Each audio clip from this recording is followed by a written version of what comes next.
Some of the Army that were caught, and they were tied up with rope and shot.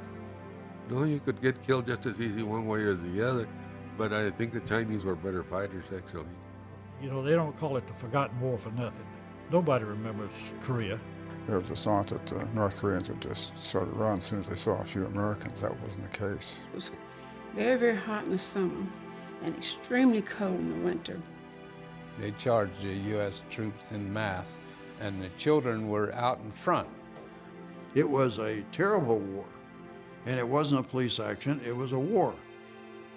Is it a forgotten war? Of course it's a forgotten war. 2 miles between hills where we had troops on, so I mean they could walk right through. It was horrendous. Korea is an unwon war that never ended, and no one wanted to pronounce it a war so soon after the Second World War. It was the Korean conflict, a police action, and much later, grudgingly, the Forgotten War. But it was death and wounding and heartbreak. The hostility which had festered during the first years of the Cold War burst when the fledgling United Nations acted to prevent the spread of communism into South Korea. The result? Nearly 150,000 UN soldiers died, hundreds of thousands of Chinese, millions of Koreans. In all senses of the word, it was war, the Korean War.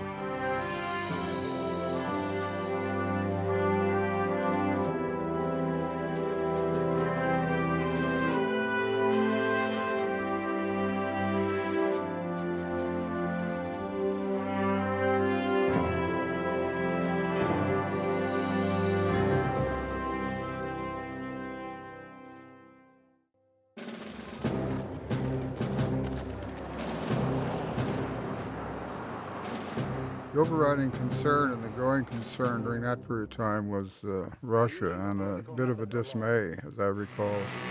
What we oppose fundamentally is the aggressive nature of the communist state. When the defense lines were laid out in the Pacific, the Secretary of State openly declared that Korea was outside of our line of concern and defense. And it's my understanding that this was a sort of a go-ahead signal to the Russians, the Chinese, and this sort of thing. It was open season on Korea, if that's the way to put it. I joined on April 15, 1948 because of the Soviet threat. It looked like we were going to go to war with the Soviet Union.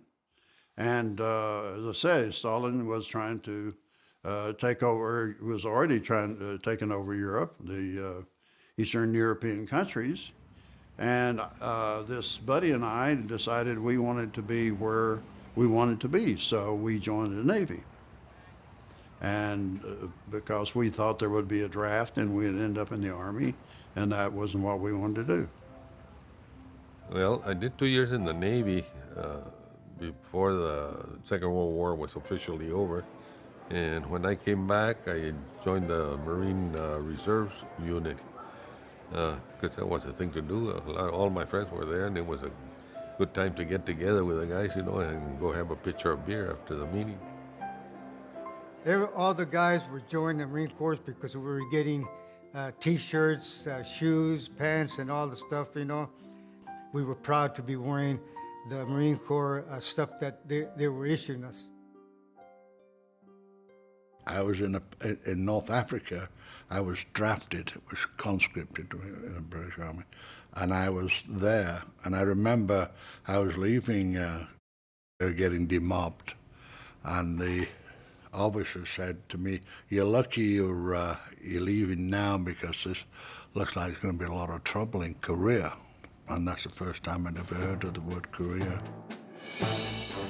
Soon, the world heard much more about Korea.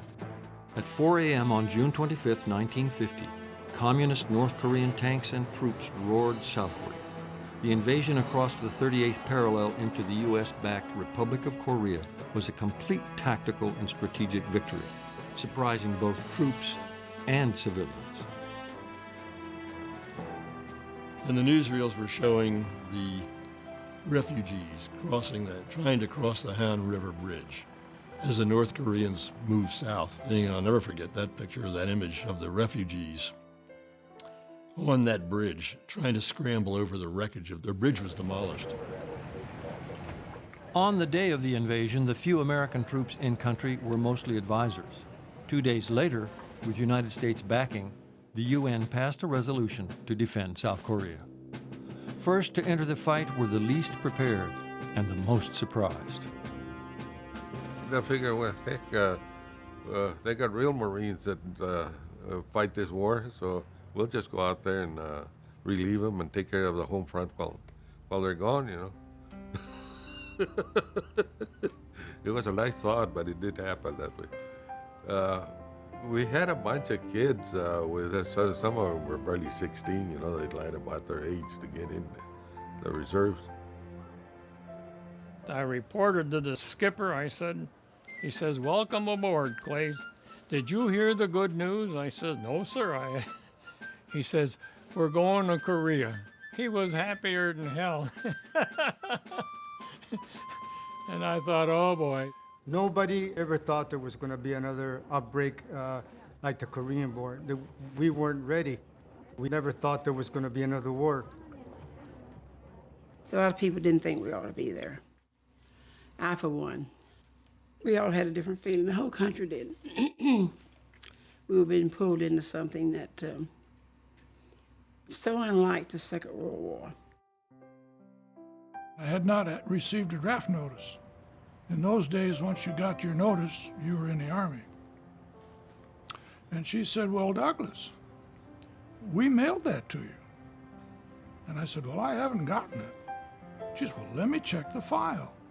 She pulled open this big file drawer, and there was the envelope sitting on top. She said, "Well, here, I'll give it to you." And I said, No, you mail it." And I jumped in my car and tore into Detroit to the Federal Building, went into the Air Force recruiting office. Sergeant was there. I said, "I'd like to take the exam for aviation cadets." My brother was killed there on the 17th of October, and I re-enlisted with the Royal Northumberland Fusiliers to go to Korea. The poorly trained and outfitted Republic of Korea troops were no match for the highly motivated North Koreans.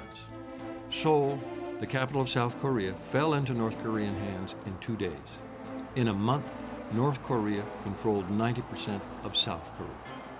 The rest was defended by ROK and hastily assembled UN troops, consisting primarily of US and British forces. They made their last stand with their backs to the sea inside the Pusan perimeter. And they held. You could see and hear all of the bombardment and the artillery and stuff in the mountains, even though it was 20 miles away. You say, if they push us, where are we going to go? How are we going to get off of that part of the peninsula? I had 6 other EM enlisted men to set up the first POW camp in Korea. We were there for the first 3 POWs that came in. They were children. In mid-September, General Douglas MacArthur ordered an amphibious counter-assault at Incheon. I was there in time to make the Incheon landing. We were in the belly of an LSD. They just opened the front end of that LSD out in the bay, and we got on the Amtrak and make the landing that way. We didn't make a landing. We had to go over a wall. One guy jumped over the wall, and he had to pull the other guys with the rifle butt to get over the wall. And then we found out it was the wrong beach. They landed us, so we had to get back in the barge and go back and land us on the right beach. After 2 weeks of intense fighting, the Marines had retaken Seoul. Communist troops were in full retreat. To the south, UN troops began to counterattack and win. By early October, North Korean troops had been expelled from South Korea. General Douglas MacArthur was determined to push the North Koreans all the way to the Chinese border. China had other ideas. To keep Korea communist, hundreds of thousands of Chinese troops crossed the Yalu River in mid-October to enter the war. They would come in with bugles or their whistles, and they would come in hundreds. You know, they just would come in a big bunch, and we had to keep at it. You know, sometimes it took us 3 to 4 hours to bring one wounded guy or one guy that died back down to where the ambulance was waiting for to take him back. The 17-day Battle of the Chosin Reservoir, with 20,000 UN troops battling 200,000 Chinese, was one of the most savage in history. It began in late November and was also one of the coldest, with temperatures as low as 35 below zero. I slept with, as most of the guys slept with all my gear. I slept with my all my stuff in my bag, and it was still frozen. My water was frozen. All my rations were frozen. We fought all the way back to Hamhung, and we walked and carried our wounded and our dead back. We went up with 200 and some guys, and we came down with 110 or 100 and some guys. We came back. At Chosin, air power proved crucial to the resupply of troops and the evacuation of the wounded. Air support was a critical element of the entire UN effort. Korea was the first war where the United States used newfangled helicopters and jets. We had trained in the F-80, which I didn't fit in. It was designed for guys that were 5'6", 5'8", and I was 6'1". But I wasn't going to tell anybody I didn't fit. I wanted to fly fighters so bad. And when I first closed the canopy, I had my head like this, and the canopy was right on top of my head, and I bumped up, and I couldn't see out. Well, okay, there's a little bit of a bump in the canopy, so I'll just duck down, close the canopy, and I couldn't lift my head up. You're supposed to make 20 okay landings to be qualified. After my 10th landing, came up on the bullhorn and said, "Striking below, pilots qualified." Most of the squadrons were very, very heavy with World War II pilots. They were all full lieutenants. Pilots and soldiers and medics alike were rushed through training and then quickly sent overseas. In the first 4 months of the war, the U.S. lost nearly 25,000 men. But all these killed, wounded, or captured were replaced. We departed out of San Francisco, and of course when you go under the Bay Bridge, and that's the last time you're going to see any part of the U.S. for who knows how long. We were called replacements. I was just a little young recruit, all squared away, my pack, everything was creased. We were replacing guys that had been in combat, and they looked like they needed relief. Their uniforms were tattered, they were tattered looking, and I said, oh my goodness, I'm gonna be like this. We left Okinawa with something like 31 or 32 F-80s from the 2 squadrons, flew to Japan, which at that time was the largest mass flight of jets that ever been in the air. Nobody aborted. Everybody was so glad to get off Okinawa. We'd rather go to combat than stay there. When we arrived at the airport, a truck picked us up with no cover on it. So going in this truck and then arriving to the 121st back, and by the time the truck stopped, some female, must have been a nurse, passed behind our truck with a load of cold beer on her shoulder. So that opened everybody's eyes. They became alert. They were dry, the dusty road. The water was no good, so made it very difficult to get your fluid intake. But I had a heck of a time adjusting from a Southern Baptist to having to get my fluids by way of booze. Our first mission was with a crew that we were replacing. And there was a fellow on there that was the left gunner, same position I'd be flying in. And after bombs away, he said, "Hey, Farrell, look out here." And I looked down, I said, "What is that?" "This is in the dark. There's a light out there."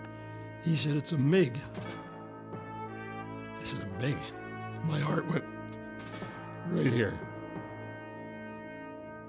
Korea was the first war fought by the United States with units not segregated by race. President Truman integrated the armed forces in 1948. Things happen, and you don't want to put a race thing on it, but it's definitely a race thing. And yes, my experience was such that I didn't react like a lot of troops react, but I'm only me. I'm not trying to be anything. For their bravery, many African Americans were awarded medals, including the Medals of Honor. Over 3,000 were killed, tens of thousands wounded. In total, over 100,000 U.S. soldiers were wounded during the war. Many of those would have died without the lessons learned from World War II triage and the care given the wounded on the battlefield by corpsmen and medics. Many were also spared thanks to the use of helicopters to quickly evacuate the severely wounded. I was in my bunker messing around, and somebody said, "Meek, get some stretcher bearers. The patrol has run into trouble. They're wounded down there, and you got to go down and help them out." So I grabbed my bag and my weapon, and we went running down that hill like we were running the Boston Marathon. And what had happened was that there were rocks, and a Marine had stepped on a landmine and blew his leg off about around the knee. And one of my corpsman friends, who had been in training with me at Pendleton, went to do his job to treat him, and he stepped on a mine and blew his leg off. So I had two very, very severely injured people with legs blown off to deal with first, one of them being, a friend. North Koreans were throwing in, mortars and small arm fire and so forth. Fortunately, none of us were wounded at all through all of that, and got the guys up to the top of the hill, and then they back on the back side of the hill so a chopper could come up and pick them up and take them down to the hospital. They were new to us, but they were very noisy when they would bring patients in from the MASH units to us. So we would all go, everyone went to the hospital, see what you could do. We kept the patients 3 days in this evac hospital. And if we could get them back to duty, we did. If we couldn't, we'd send them over to Tokyo General. And then from there to let them into San Francisco. They had told me that there was a guy laying out there, but he was pretty badly wounded. As a matter of fact, the corpsman that they were helping out had been wounded trying to help him. And so like I say, I'd seen too many John Wayne movies, and when they told me I shouldn't go down there, well, I have to go down. And so I got to the guy. He was laying in the saddle between the two hills. And when I got there, he says, "Yeah, get out of here," he says. "They're going to kill you. I'm dying," he says. "Just leave me alone." But I got him up, and we started back up the saddle to the hill. And they're shooting at us all this time. He kept blinking around there. And by the grace of God, we didn't get hit again. The guy that I pulled out of him was a replacement. He hadn't been there but maybe a week or so. And I know he was a replacement because their parka was clean. In its first critical test, the United Nations actually was largely united, the exception being the communist countries. More than 20 nations came to the aid of the South Korean people. We worked briefly with the Greek unit, with the Turkish unit, and the Ethiopian the Haile Selassie Battalion. Those were tall, silent fellows that had long bayonets that they would keep sharp. I remember one encounter that we had, and it was with the Turks, where we were firing in support of them. They were very thankful for the support that we gave. The Aussies, they were always, with their big shoes and, hey, real tough, but they were great. They were good fighters. The British, we heard that they were great in fighting. They're not different. Just because they're British, they're soldiers too. We were a brigade guarding a divisional front. We were so spread out. I mean, there was 2 miles between hills where we had troops on, so I mean they could walk right through. It was horrendous, and it went on for 5 days, and then we got caught in our roadblock. After his capture, Kinney and a large group of other prisoners were marched north to a prison camp. Many died along the way. The brutal trek took over a month. They were quite free and easy into the kicking and the hitting you with the rifles and things like that, rifle butts. And they'd put you and stand you up in a room and forget to tell you to sit down or stuff like that, or to sit you cross-legged and you wouldn't move, and if you moved there was a guard there to beat you. So it was uncomfortable. I was in the wooden boxes along with a bunch of other guys. I was in those for 81 days, from the 1st of June until the 20th of August. And I know that because it was my brother's birthday, 20th of August. And we said that if one was ever killed, the other one would take his place. So it was something we made, a pact that we made that I kept. And so to do anything other than what I did would have been contrary to my beliefs. Kinney would spend 838 days in captivity. For his gallantry, he was awarded the British George Cross, akin to our Medal of Honor. I was very fortunate, I think, in the way that it so happened that people saw what happened to me. Consequently, it was documented, and consequently, I got the award. Now, a lot of people did probably just the same, but nobody saw it.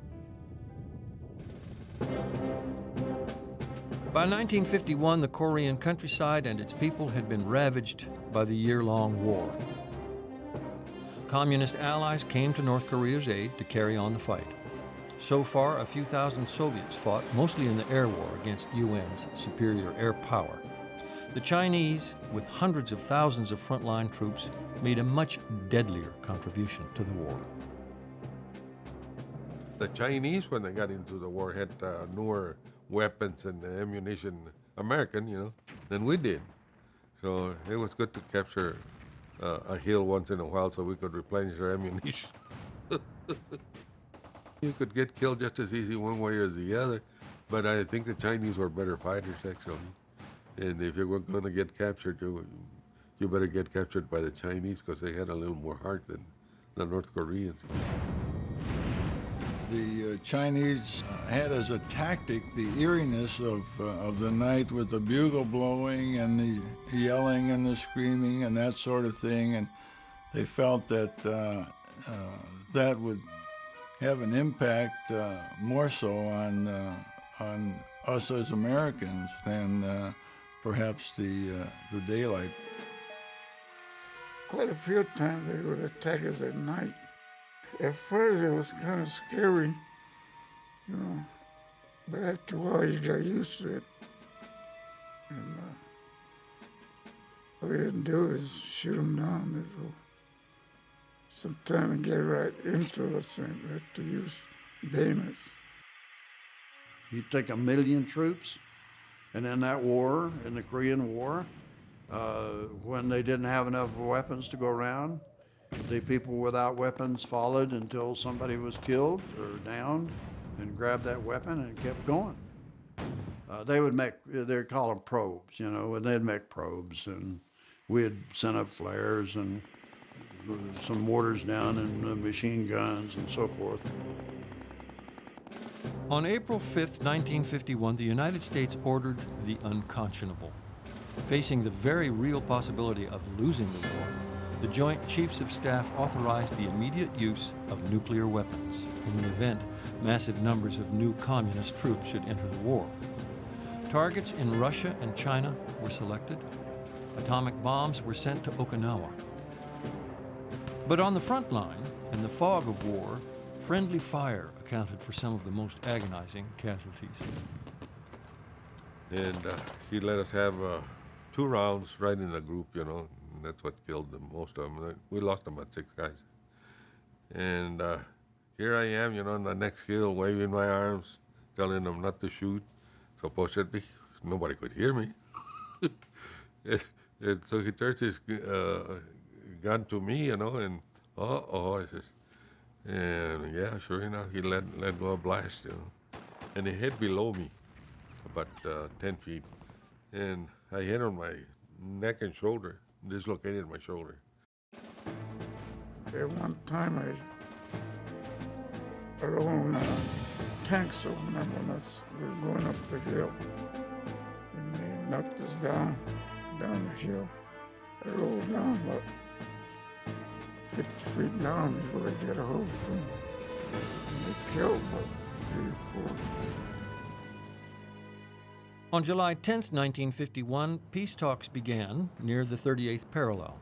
Suggested by the UN's Soviet representative, the palaver proved fruitless, interminable, and irrelevant to the men fighting and dying on the front lines. We ran up the hill and passed a foxhole with 3 Marines in there, and we kept on going right into the attacking force. And they were just as surprised as I was. You know? See this guy raise his head, you know, look at me, you know, and he wasn't speaking English. So I turned around and went back up the hill and down a little ways to their flank. We're set up and we're keeping them from coming all the way up, because every time I'd see a head pop out, I'd let them have a burst. And then they started lobbing grenades in on us. And one of them fell right by my side, and I picked it up and flung it back. Now, we were close to that foxhole that I had passed coming in there with the 3 Marines on it, and they're the ones that were actually keeping the attack from coming over the hill with grenades, but they ran out of grenades, you know, and they started hollering, "We need grenades, grenades." And they hollered at us, you know, "You got any grenades?" No, I said, "I don't." And about that time, they threw a grenade at him, you know, the enemy did, and it landed right behind their foxhole. And I hollered at him, "There's a grenade behind you." And I guess either he thought I had thrown it down there, or he was going to be a hero, you know, so because he turned around and he was looking right at it when it exploded.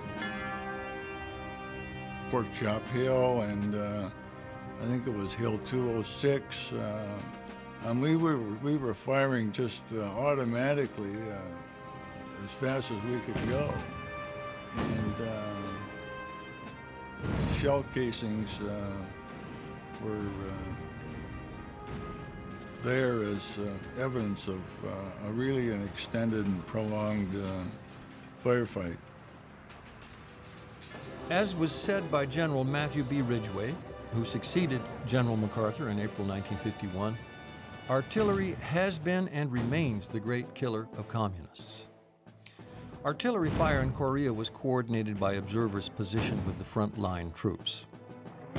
When bombs and napalm were dropped from planes, that observer was often also a pilot. When I went up with the infantry, this lieutenant colonel briefed me on the duties and so forth. He said, "Lieutenant, that Jeep is not expendable. You are. Don't come back without it." So that was sort of impressed the devil out of me, because those radio jeeps were very, very important. And believe me, when you were with the ground pounders with that jeep, you were king of the hill. They'd do anything for you. The artillery barrages took their toll on the seemingly innumerable communists, but so did the weather. The brutal cold claimed lives and limbs on both sides of the war. It was miserably cold. And this cold Siberian wind was blowing, and sleet was flying all over the place, and pretty soon it started to snow too. Or maybe it was too cold to snow right away, I don't know. Icicles growing on the bushes and trees, but they were horizontal because the wind was blowing in the direction the wind was blowing. That's the way they were forming. So you can imagine how cold it might have been. Most of the time it was 20 below, and the snow was up at least 20 feet high. It was pretty cold. We were out in the open. During the night, we'd dig in, and we'd try to dig in, but the earth was frozen. It was hard to dig in. The winters were frigid, and the summers were just torrid. High humidity, high rain. The falls were beautiful, and in the spring the flowers grew. So it had 4 almost totally well-defined seasons, and so it was a pretty country. In the wintertime, it got so cold you wouldn't believe. And one night, about midnight, I had to answer the call of nature. And I get over to the latrine tent, and I just get all situated on the old box, and it was so cold, it made sure I was awake. And just about the time I got all settled, zing, kaboom! I looked out the door. My tent was gone. 120 millimeter mortar or artillery, whatever it was, obliterated the tent that I was in, had been in. About 3 or 4 rounds hit our area. Nobody got hurt, but old Major Drumright got the big surprise. He run outside. He got in his foxhole, and it had some mud in it. But he wasn't worried until Grover Cleveland Alexander Dunlap Jr., big feller, about 340 pounds, come running out of the mess hall, and he dove for foxhole. He landed right on top of the Major Drumright, and splutch, submerged him in the mud. And when he picked him up and brushed the mud off of him, he found the major gold leaf on his helmet. And he says, "Oh, Lordy," he left that place. And they still don't know who submerged the major. Korea was extremely cold. My Jeep, when I got there, it was idling, and it had been idling for about 3 days. So the Jeep wouldn't move, and they were on a push. So they found a great big rope and tied it around my front bumper, and the front end of the rope to tie it around a 6x truck, and they towed me into combat. Here I am sitting in a radio Jeep being towed up there where people are shooting guns at me. In the second year of the war, combat primarily consisted of probing actions and firefights around outposts set up along the 38th parallel. The front, or main line of resistance, waffled north or south as a consequence of victories or defeats and retreats. The tortuous peace talks remained a virtual stalemate, while troops died on the ground and in the air. 2 times we had to pull back because the people on the right, people on the left had left us up there and pulled back without our knowledge. So we had to pull back and then go back through again. They reported me killed in Korea twice because we had so many Morenos in the company. And my assistant gunner turned out to be a little guy from Alabama, Charles Ayers was his name, and slow talking, slow moving, but you couldn't detect any fear in him at all. He didn't walk upright and slow, and even when the bullets were flying all over the place. So I don't know if it was him that gave me my courage or what, but We did pretty good as a team. Sometimes when they found out there was a lot of Korean soldiers or Chinese soldiers, either one, in some place, and we didn't want to go attack them because we would lose some guys. Better to call in our Marine Corps service, give us protection.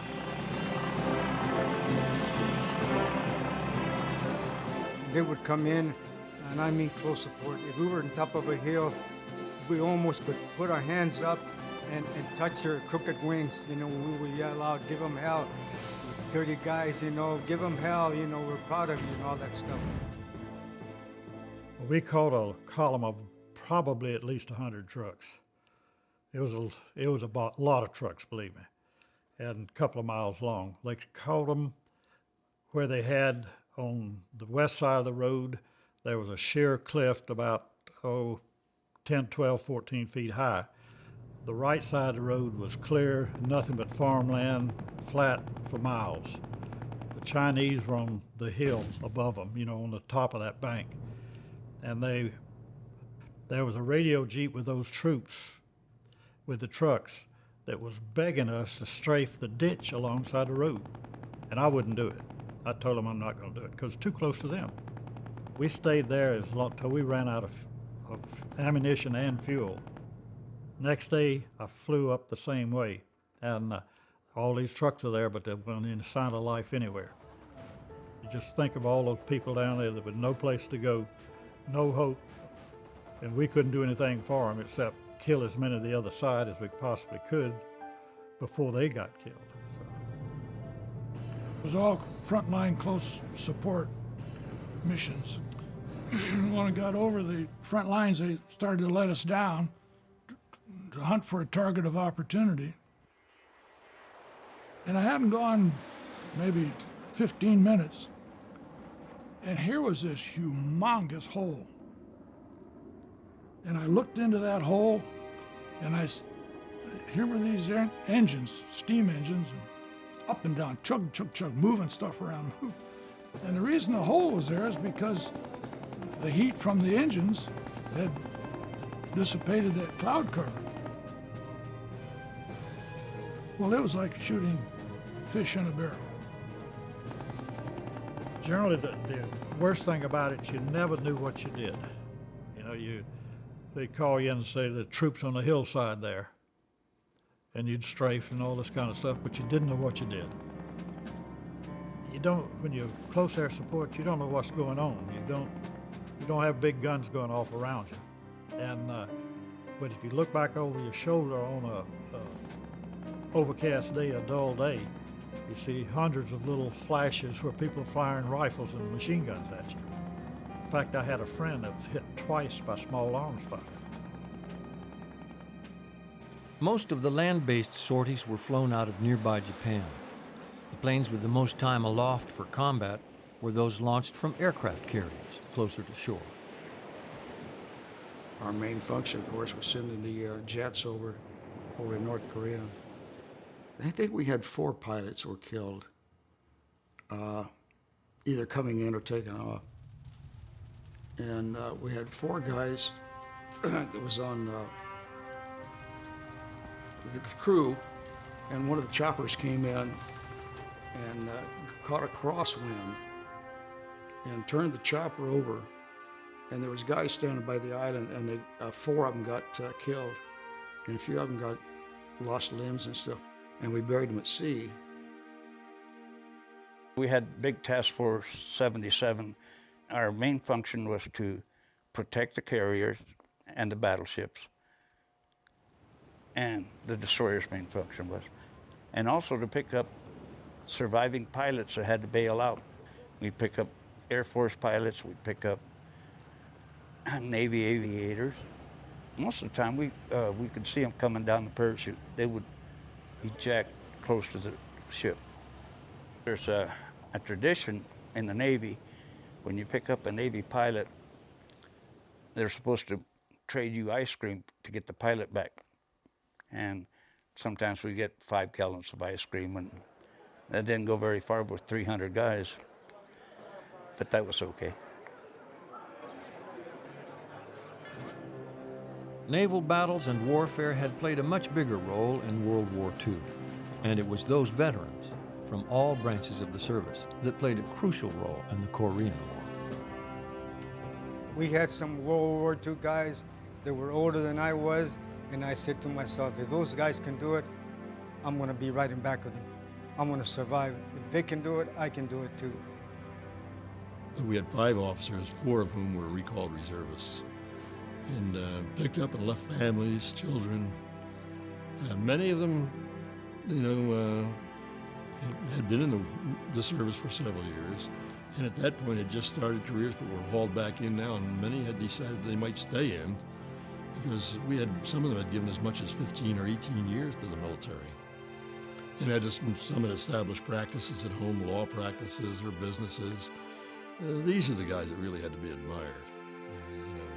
The rest of us were kids, didn't have wives, children, but all these fellows had family and came back in.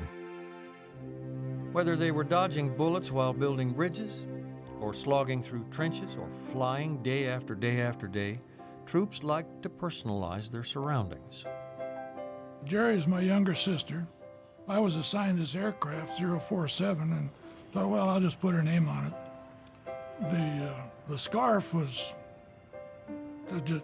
every fighter pilot's got to have a scarf, Started off in World War I, they'd pull it tight to keep the blood from leaving their head. We just did it for effect. She was originally a nude, and the story where the legend was that the commanding officer of the base's wife didn't like this, and probably some of the chaplains didn't either. And so they came down with an edict and get some clothes on these girls. And he painted earmuffs on her as a bra. Half a world away, Korea could not have been farther from home for the lonely GIs. Letters and packages from loved ones helped bridge that distance. My sister wrote a letter to me and said, Mick, that was my nickname, Mickey. They call me Mick. Said, the draft board is looking for you. I said, tell them to come and get me here. We were always on the move, And by the time the mail caught up with us, it was ancient news. Nigel Romero got some tamales from home, green tamales. Not green corn tamales, but green tamales, because the chile con carne tamales had turned green from the moss growing on them. My mother was a master baker. She sent me a whole dozen of homemade cinnamon rolls. And when they got there was nothing wrong with them. When I opened the package, somebody says, I smell something.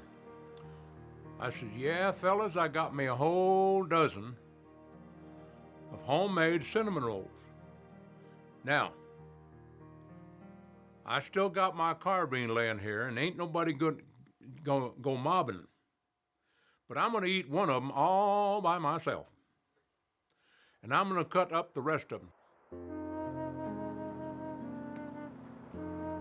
The physical and emotional respite from the agonies of war was temporary, but the searing memories are permanent.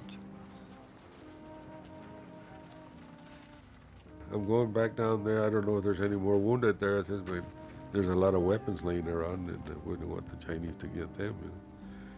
So I started to form, and nobody followed me, except for Manny Moreno, and he was a short little guy from Nogales, with a BAR, of course.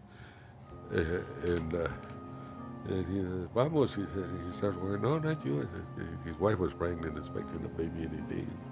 No, you better not. No, he says, we're going to show him that Mexicans know how to die here and anywhere else. And he sure showed him where I, because he got killed. And I felt responsible for that, because if I hadn't been so gung-ho to go get those weapons, he might have still been alive. And of course, that was pretty hard to take.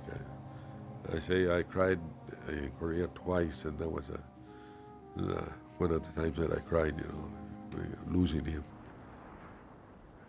A lot of them were wounded.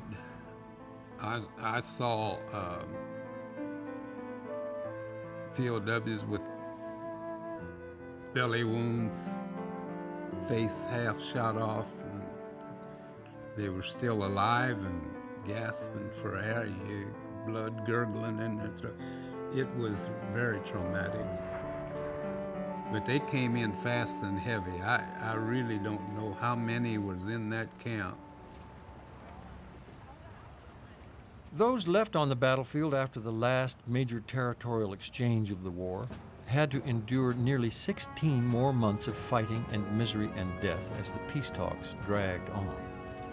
Finally, 2 years and 17 days after the talks had begun, an armistice was signed at the end of July 1953.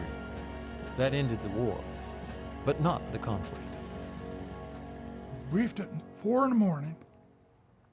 The armistice was signed, or the truce was signed at 10, and it was to take effect 12 hours later at 10 that night, so they get the word out, I guess, to everybody.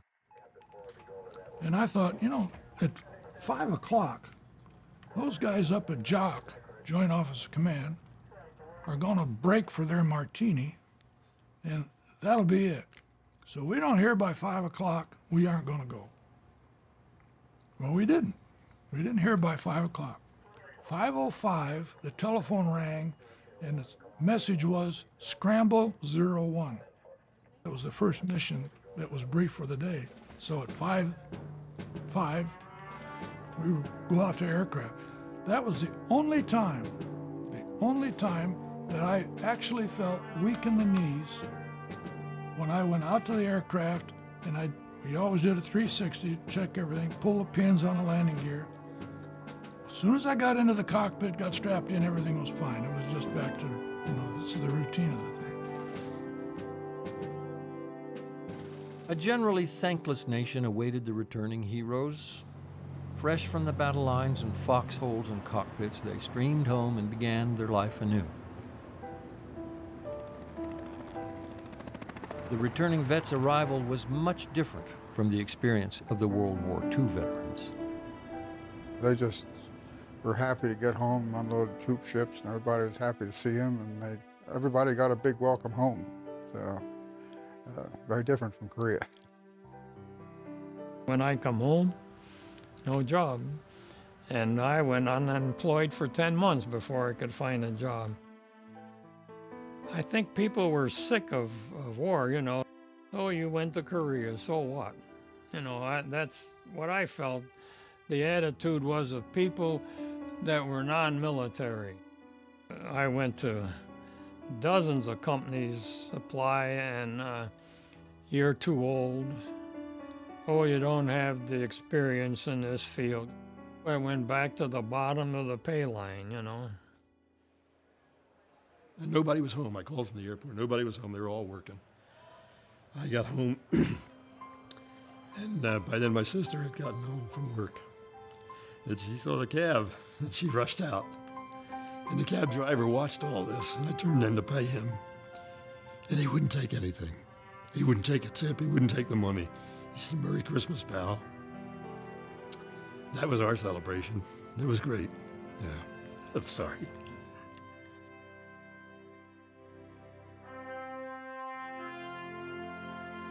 To this day, many try to make sense of the war, what was won, what was lost, and the tepid reception they got back home.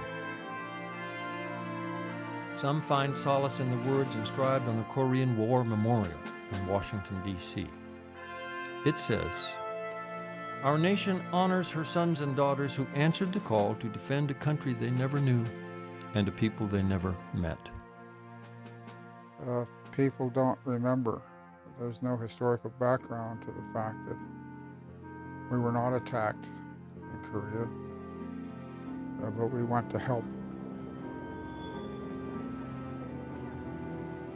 I know of no great novel written about it, and there's no poetry ever written. There were no songs. There was nothing in the culture side marks the passage of Korea. It was basically over and done with and forgotten. There's not a big deal made about the Korean War. Maybe because we didn't finish it off. I don't know. I don't know how you would have. I mean, we're still over there. It's hard to talk to civilians about the experience, but if you met another person that was there, then it'd be easy to talk to him about it. But to people that had never been there, it's hard to really talk about it. I would say it was a wonderful experience. I never would have known, what it was like had I not had that experience. And I never would have seen the camaraderie anywhere else except there. It was a terrible war, and it wasn't a police action, it was a war. Is it a forgotten war? Of course it's a forgotten war. It was forgotten when I walked home and people said to me, "Johnny, what are you doing in that uniform?" It's an experience that I wouldn't go through again, but at the same time, it's one that I wouldn't have missed. It gave me a great insight into human nature. Everybody thinks about Vietnam, but they don't think about Korea. We lost as many people in Korea as they lost in Vietnam, but the Korean War lasted a little less than 3 years, and the Vietnamese War lasted 10 years, so a little bit of difference. We had one heck of a lot of casualties. They can call it whatever they want. I think it was a war, and that's it. A lot of guys were dying and getting wounded, and they can call it the forgotten war or the conflict, but it was a war, and that's it. I'm proud of what we did, and we did it, and I think the words at the Korean Memorial spell that out. Freedom is not free, and we went to the help of a country that needed it. He never volunteered much. It was we'd always have to ask.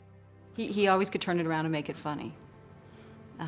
The stories about his imprisonment in the prisoner of war camps, but nothing too serious when I was growing up. As I got older, he got a bit more serious when my brother and I would ask questions, and I think we had more insight into what he went through as a POW. And I think we asked more probing questions the older we got. It's like, "Dad, please write it down," and he hasn't done it yet. And I'm afraid that if he doesn't do that, it's going to be lost. The story will be lost, and my children and my grandchildren aren't really going to get to know, what a great man he was. It has to come out over time, and I think that you have to start talking early about it. And a lot of these men, they're not going to brag. They're just not like that. But it's unbelievable. You can't believe some of the things that he went through. He never said that he didn't want to talk about it. He'd always answer. But I don't think we ever got the full story, all the emotion behind what he went through. It has to be literally hundreds of conversations to get out the story and to get an idea of what happened and the depth of what they felt.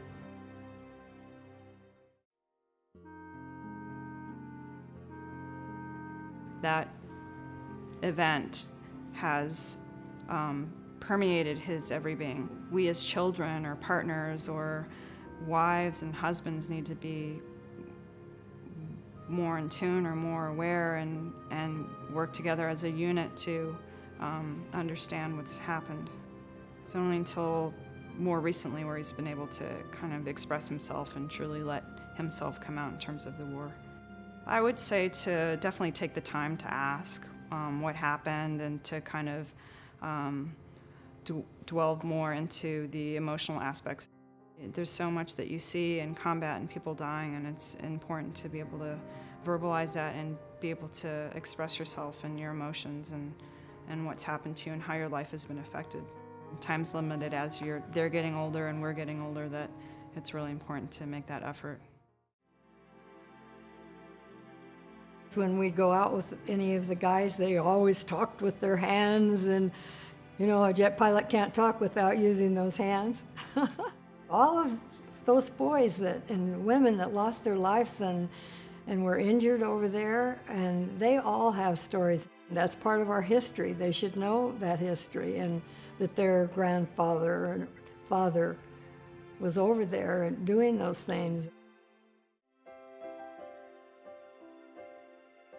Spence has said very, very little about the Korean War. He does not like to talk about it. But with several classes, he has taken 1 hour and given them a slideshow and explained as he went along what the slides depicted and what was happening at the time, just so this group of youngsters will know that it happened and how horrible it was.